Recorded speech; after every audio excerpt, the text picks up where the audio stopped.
Pós-Conceitos está de novo no ar, desta vez com mais uma surpresa que nos tínhamos prometido, uma surpresa previamente anunciada no nosso Instagram, no nosso novo Instagram do Pós-Conceitos, que todos podem consultar. E a nossa surpresa é o Daniel Dias Jorge, o nosso amigo meu e de João, os tradicionais integrantes deste podcast do projeto Visão Política. E o Daniel Dias Jorge é o nosso convidado de hoje, é estudante de Ciência e Política no Instituto Superior de Ciências Sociais e Políticas da Universidade de Lisboa e convidamo-o a abordar os desafios do conservadorismo. É o nosso mote de hoje e o nosso tema de hoje. Eu vou passar a palavra ao Daniel com uma pergunta guia para lhe perguntar a opinião dele sobre este tema e vou começar por lhe perguntar o seguinte. Daniel, desde já, muito boa tarde. O conservadorismo o que é? É os homens chegarem a casa, baterem nas mulheres, os homens maltratarem as mulheres, os homens maltratarem as minorias, mantermos tudo como estava na Idade Média? Para ti, o que é o conservadorismo? Estou certo ou errado? Desde já cumprimentar todos, quer quem nos vai ouvir, quer a ti, Miguel, e ao João, e agradecer por este convite. Nós em Portugal temos uma má ideia do conservadorismo.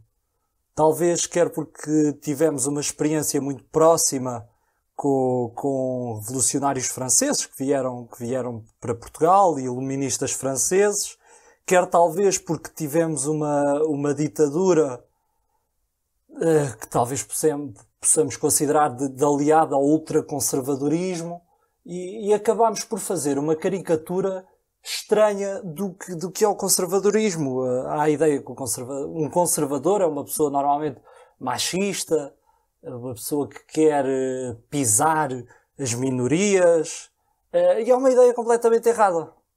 O conservadorismo é de facto uma reação àquilo que foi a Revolução Francesa. É aí que começa o conservadorismo, com as críticas de Burke à Revolução Francesa.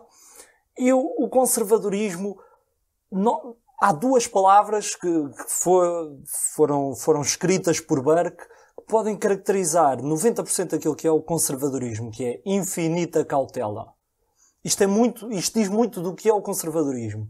É essencialmente esta infinita cautela com que nós levamos a vida, quer a nível individual, quer a nossa vida em sociedade. Acho que é essencialmente isto. Claro que depois, e ainda vamos ter tempo para falar disso, há muito mais coisas para falar sobre o conservadorismo. Mas eu vou pedir desculpa por interromper, mas força. Então um conservador não é alguém que chega a casa e bate na mulher? Não. Então o que é que há para além disso, na tua opinião? Eu pessoalmente nunca o fiz à minha namorada. E sou um conservador.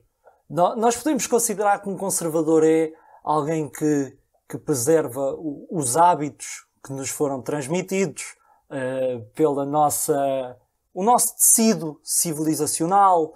É alguém que leva a mudança com algum ceticismo, não por uma vontade de não querer mudar. Isso não é típico dos conservadores. O próprio Edmund Burke considera que a lei da mudança é uma lei da natureza, de tão forte que é essa ideia de que é essencial mudar. Mas devemos mudar num ponto de vista gradual, fazer uma mudança gradual. Não tem nada a ver com um ponto de vista reacionário, que foi outra reação à Revolução Francesa. Há essencialmente duas reações, é essa conservadora e a reacionária. O conservadorismo não é ser reacionário, não é querer voltar ao passado. É simplesmente achar que o que nós temos hoje em dia existe porque respondeu aos desafios que até agora nos foram postos. Portanto, devemos ser céticos com a ideia de que isto é tudo mau.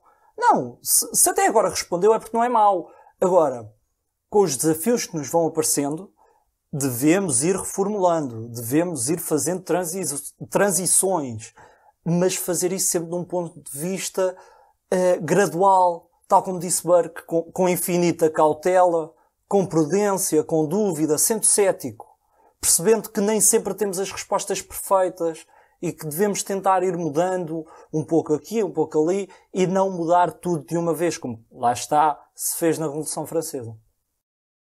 Daniel, antes de passar a palavra ao João, vou-te fazer aqui uma pergunta assim de cariz mais telegráfico e pragmático que se prende com isto. Dado o contexto atual ou a conjuntura, como quiseres, achas que o conservadorismo e o reformismo podem andar de mãos juntas? É uma excelente pergunta. Eu não gosto do ponto de vista tribal que nos vem sendo ensinado muito pelo ponto de vista americano. Ou seja, o conservadorismo deve saber dar-se quer com o progressismo, quer com o reformismo. E o reformismo dá para um conservador ser reformista. Agora, lá está, isto vai sempre ter ao ceticismo. Nós podemos querer reformar e, aliás, os conservadores devem querer reformar. A tarefa da reforma não deve ficar apenas e só entregue aos progressistas. E lá está, volto a dizer, isto não é uma questão de Benfica Sporting, isto não é uma questão de rivalidades, é uma questão de pontos de vista filosóficos.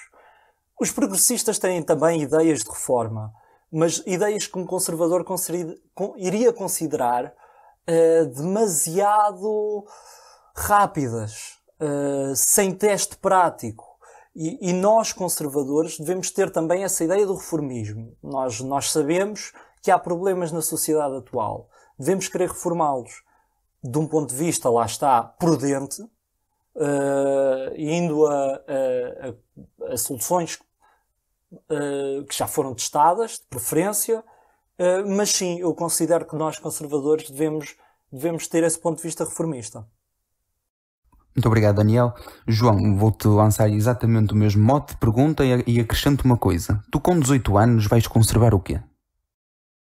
Isso é uma pergunta um bocado difícil. Com 18 anos, em princípio, aquilo que vou conservar serão os meus pertences. Mas não, com 18 anos eu acho que as pessoas têm sempre o ímpeto de alguma mudança, não é? Hoje em dia a juventude tem aqui este ímpeto de mudança da mudança climática, de uma transição energética. Lá está, eu pegando aqui um bocado nas palavras de Daniel, se calhar aqui o melhor não é mudar isto tudo assim de um dia para o outro, porque isso para já não só seria impossível, como causaria inúmeros problemas económicos e sociais, porque nós temos uma sociedade como temos, que foi construída ao longo de 200 anos, desde a Revolução Industrial. Mais. Não, esta fase industrial tem mais ou menos 200 anos. Nós sim. não podemos chegar agora e em 5, 10 anos, ou alguns até querem menos, mudar isto tudo. É impossível. Tem de ser uma transição mais suave e tem de ser bem estudada, porque nós não sabemos até que ponto é que efetivamente, e não querendo ser aqui negacionista, porque eu acho que os negacionistas também são todos uns cromos, nós não podemos aqui acreditar que se nós mudarmos, se nós deixarmos de consumir carne, se nós deixarmos de andar em carros movidos a combustão interna, que isto vai tudo ficar resolvido, não é? Portanto, eu acho que aqui o jovem de 18 anos conservador deve não só falar desta mudança, mas também há outras mudanças que estão a acontecer na sociedade, algumas delas que são positivas, outras nem tanto, que devem ser mais cautelosas, lá está, infinitamente cautelosas, e acho que devemos também pegar um bocado por aí. Mas eu por acaso aqui ouvi o Daniel falar de estarmos a viver no mundo que nos foi proporcionado, e isto fez-me lembrar aqui um bocado o Leibniz, que dizia que nós vivemos no melhor dos mundos possíveis. E também gostava aqui de questionar o Daniel se efetivamente se tu achas que nós vivemos no melhor dos mundos possíveis, ou se calhar tens aqui uma visão um bocado diferente. Ok, é uma pergunta ótima. Antes de tudo, eu gosto de frisar que eu vou fazer muitas menções ao Burke, porque eu em termos do conservadorismo, eu sigo muitas perspectivas dele. Lá está, é o pai do conservadorismo. ele defende uma ideia de que o verdadeiro contrato social é o de que nós vivemos numa civilização que nos foi passada pela sociedade anterior à nossa, ok? Pelos nossos antepassados. Foram eles lutaram, eles criaram pilares para nos passar o que nós temos hoje.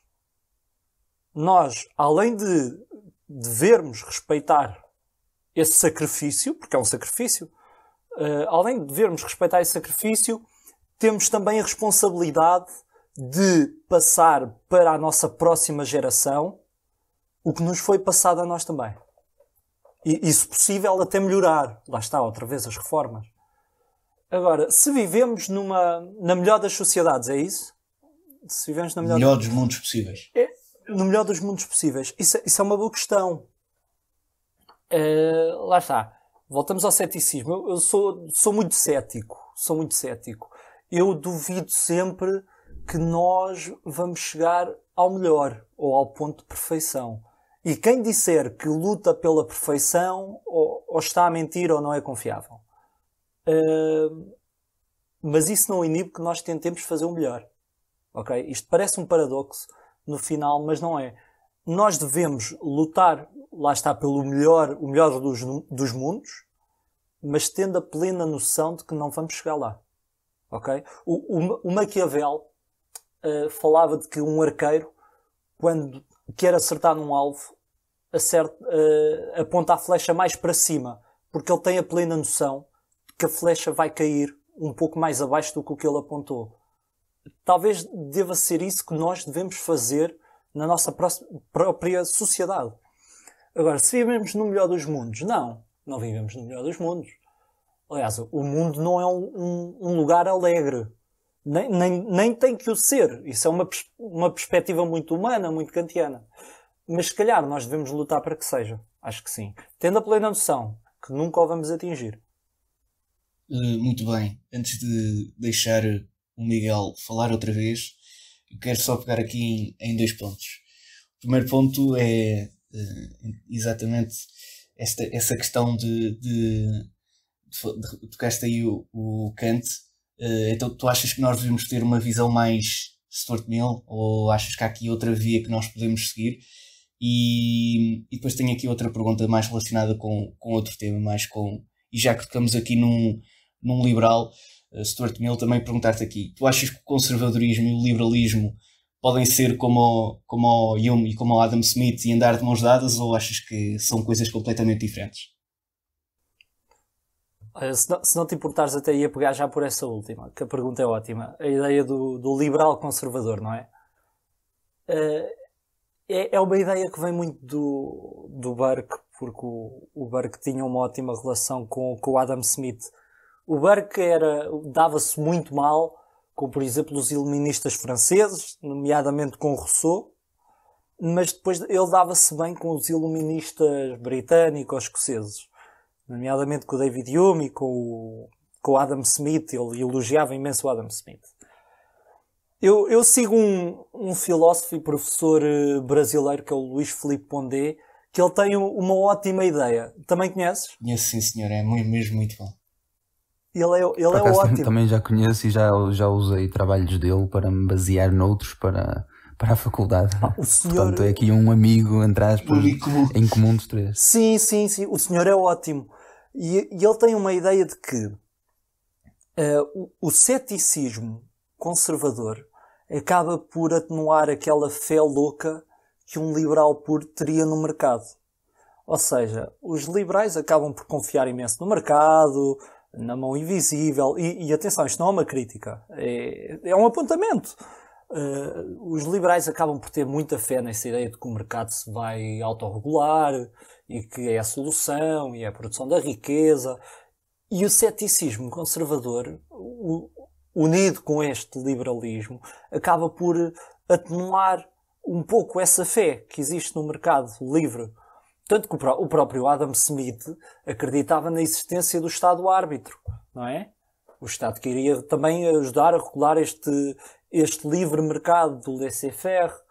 E eu acabo por achar que o conservadorismo e o liberalismo podem e devem andar de mãos dadas. Apesar de depois também termos outros fenómenos, como por exemplo liberais que são progressistas. Hoje em dia usa-se muito o termo do liberal social. Porque há quem tenha medo ou vergonha, também nunca percebi bem isso, de dizer que se é progressista, tal como há pessoas que têm vergonha de dizer que são conservadoras. Então usam o termo de liberal social para disfarçar o progressismo. E não é que ambas também não possam andar de mãos dadas. Agora, na minha visão, seria mais positiva essa ideia do liberal conservador. Sem dúvida. Muito bem. Miguel, se tu tiveres aqui mais algum apontamento a fazer em relação a esta questão, que tu também estudas ciência política, portanto... Não, eu tenho aqui, eu acho que tu e o Daniel previamente fizeram uma radiografia, digo eu, perfeita, mas eu tenho aqui uma coisa a acrescentar que tem a ver com o quê?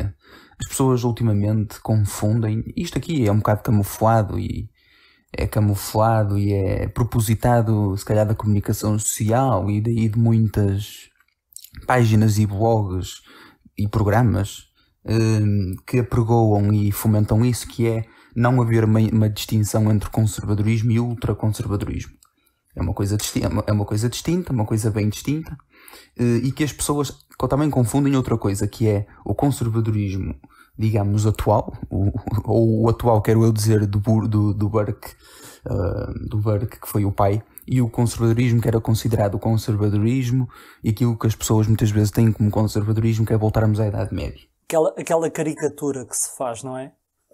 Sim, do que o conservador, é por isso que eu te fiz aquela pergunta, se calhar um bocado irónica. Aquela ideia que se tem de que o conservador é contra os direitos humanos e que o progressista é que... Não sei que conservadores foi exatamente talvez se esqueçam que foi um conservador britânico chamado Winston Churchill a derrotar o nazismo, mas pronto. Não, e até pode ir mais atrás, o próprio Burke portanto, o Burke é do século, se eu não me estiver a enganar, 18. É do século XVIII. 18, não é? O Burke, por exemplo, já era alguém que lutava, por exemplo, contra a ideia de penalizar homossexuais. Aliás, há um estudo um estudo académico que fizeram em que há a ideia que o próprio Burke seria homossexual. Ao contrário do Karl Marx, que até parece que há uma obra em que ele refere que a concepção mais natural é entre homem e mulher.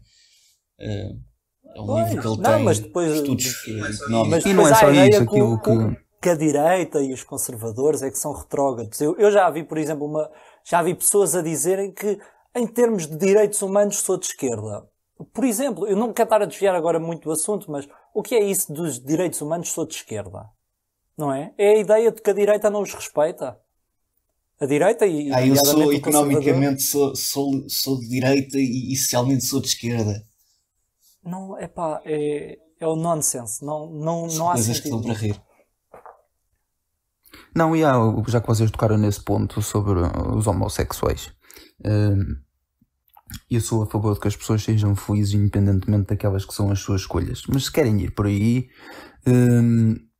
os ditos progressistas portugueses, que são representados maioritariamente pelo Bloco de Esquerda, dizem-se progressistas, andam com t-shirts de pessoas que supostamente eram progressistas, que são idolatradas por progressistas, mas que não passaram justamente as pessoas que fuzilaram e que condenaram os homossexuais apenas por serem homossexuais. E estou a falar, obviamente, do Che Guevara, entre outros.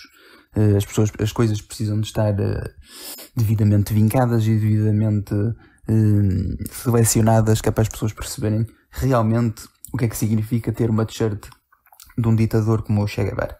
Mas voltando ao que eu estava a dizer, as coisas, um conservador é diferente de um ultraconservador já de princípio, que é o conservadorismo é uma ideologia base. O que é que eu quero dizer com ideologias base? As ideologias base são três, são o socialismo, o liberalismo e o conservadorismo, na sua gênese. O ultraconservadorismo não é uma ideologia base, já é quase como uma construção social, ou uma ideologia muito posterior.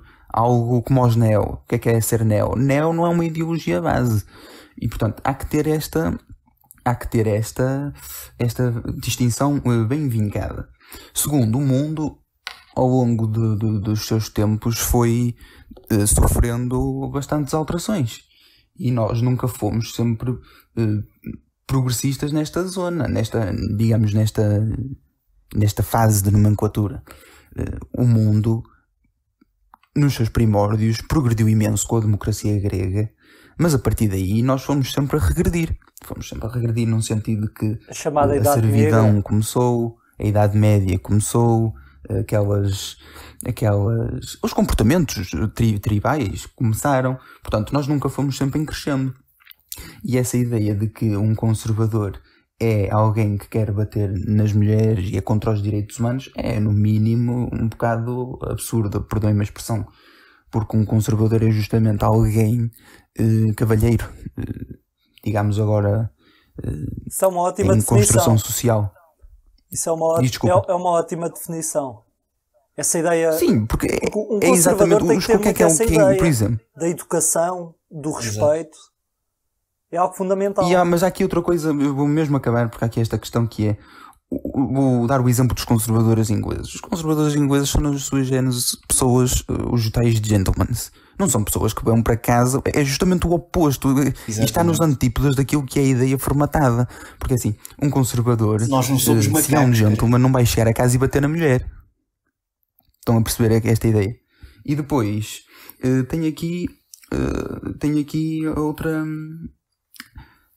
outra questão, que é justamente a da família. Uma vez chamaram-me homofóbico por defender a família, quando eu nem sequer mencionei, porque também não faz parte do meu ADN, do meu intrínseco, caracterizar teores de famílias. Para mim, se for homem e homem, mulher e mulher, é igual a ser homem e mulher, desde que haja uma família. Mas eu só mencionei o facto de uma família, porque a família é o pilar. Vamos partir do princípio e vamos partir desta premissa que todos concordamos com isto. E a base de tudo deve ser a família. A família deve ser o centro. E eu nem sequer tinha mencionado o teor da família, porque também nem ia mencionar, porque lá está, não faz parte do meu intrínseco. E chamaram-me homofóbico. E eu fiquei perplexo. Portanto, eu continuo a achar que a base e o pilar de tudo deve ser a família. Agora, não quero saber qual é o teor da família. Quero é saber se essas duas pessoas se amam e se têm amor suficiente para dar aos outros. É preciso fazer estas distinções e eu, antes de passar ao tema final, onde peço a vossa capacidade telegráfica, vou, para vocês tirar umas palavras da boca, porque eu ia, na condução deste podcast, ia justamente falar disso. Mas eu vou só dizer esta frase e vou-vos pedir que, muito telegraficamente, opinem sobre ela. Sou economicamente de direita e sou socialmente de esquerda. Daniel, o que é que queres dizer com isto? Para já, tenho que me explicar o que é socialmente de esquerda e o que é ser socialmente de direita. E depois tenho que me explicar o que é ser economicamente de esquerda e economicamente de direita. Nós temos uma falta de literacia. Não é de política, não é da política prática. É mesmo de ciência política, da teoria, da filosofia política. Em Portugal, que eu considero brutal. De quem será a culpa? Honestamente não sei. Agora, por exemplo, lá está o fenómeno das redes sociais, que permitiram que toda a gente tivesse uma voz, incluindo quem não sabe do que fala, permitiu que nós percebêssemos esta falta de literacia. O que é isso de ser socialmente de direita e socialmente de esquerda? Lá está, é o quê? A direita não respeita os direitos humanos e a esquerda respeita? Então podemos considerar, por exemplo, lá está, vamos voltar aos exemplos típicos. Podemos considerar, por exemplo, que o stalinismo foi um governo de direita? Um regime de direita? É muito estranho. E o economicamente de direita é o quê? É privilegiar os ricos e o economicamente de esquerda é beneficiar os pobres. Isto são caricaturas de quem não percebe do que está a falar, mas que mesmo assim gosta de opinar e tem toda a liberdade para isso. Longe de mim criticar essa ideia de que uma pessoa não teria liberdade mesmo não saiba do que está a falar. Mas lá está, é a falta de literacia e felizmente temos cada vez mais, por exemplo, podcasts como este, em que se fala de filosofia política e teoria política, em que convidam estudantes de ciência política para abordar este tipo de tema. E ainda bem que existe. Daniel, eu vou ter que passar a palavra ao João, mas antes queria fazer um mini apontamento que é, nós temos obrigatoriamente que aceitar as outras opiniões, Claro. mas as outras opiniões também convém estarem minimamente informadas sobre aquilo que vão opinar, digo eu. Exatamente. Andar a Temos o dizer dever de baboseira, fazer muitos a dizem. crítica. Pois, mas a crítica não é uma crítica no sentido destrutivo, se reparas Sim, no que eu disse. exatamente. O que eu acho é que as pessoas têm que estar minimamente munidas daquilo que vão abordar. Exatamente. João, tu és economicamente de direita e socialmente de esquerda? É assim, eu sempre me identifiquei como sendo de direita. O meu entendimento do que é ser de direita é um entendimento que eu acho que é consensual, de que, pelo menos entre pessoas de direita, de que a direita defende um Estado que seja eficiente onde deve ser e que tire a mão onde não deve estar, sem entrar naquela questão de termos uma mão invisível, que eu acho que isso também é um bocado ridículo, e que tenha efetivamente uma Constituição a delimitar os poderes do Estado e a dizer quais os direitos dos cidadãos, que devem ser vastos, mas bem pensados. Também não podemos entrar aqui em excesso em que um cidadão pode ter o direito de matar outro cidadão, por exemplo. Porque, pronto, isso seria, lá está aquela ideia de Rousseau, de que a sociedade é que está aqui a moldar o homem, que isso é muito mau, pronto. Mas lá está, eu vou aqui entrar também um bocado naquilo que o Daniel disse. O que é ser socialmente de esquerda? É porque se nós formos olhar para aquilo que foi o stalinismo, e se considerarmos que era comunismo, não é? Se considerarmos que era de esquerda, então ser socialmente de esquerda é meter todas as pessoas que não concordam connosco a trabalhar ou a morrer, não é? Então não sei, se calhar há pessoas por aí que defendem que todas as pessoas com quem discordam devem ser mortas, não sei. E se formos olhar para aquilo que era ser economicamente de direita, então olhamos para os Estados Unidos, não é? E vemos que é uma economia minimamente desenvolvida, não é? Com algumas falhas, como é óbvio. Eu nem gosto muito de dar o exemplo dos Estados Unidos, eu acho que o melhor exemplo será mesmo a Europa, em termos do que é ser uma direita decente. E portanto, lá está, isto aqui não se percebe muito bem o que é que as pessoas querem dizer com esquerda e direita. Lá está, se estivermos a olhar para aquilo que é o exemplo português, até pode criar-se uma ideia de que é uma pessoa que defende mais liberdades na economia e que defende também um pouco mais de liberdades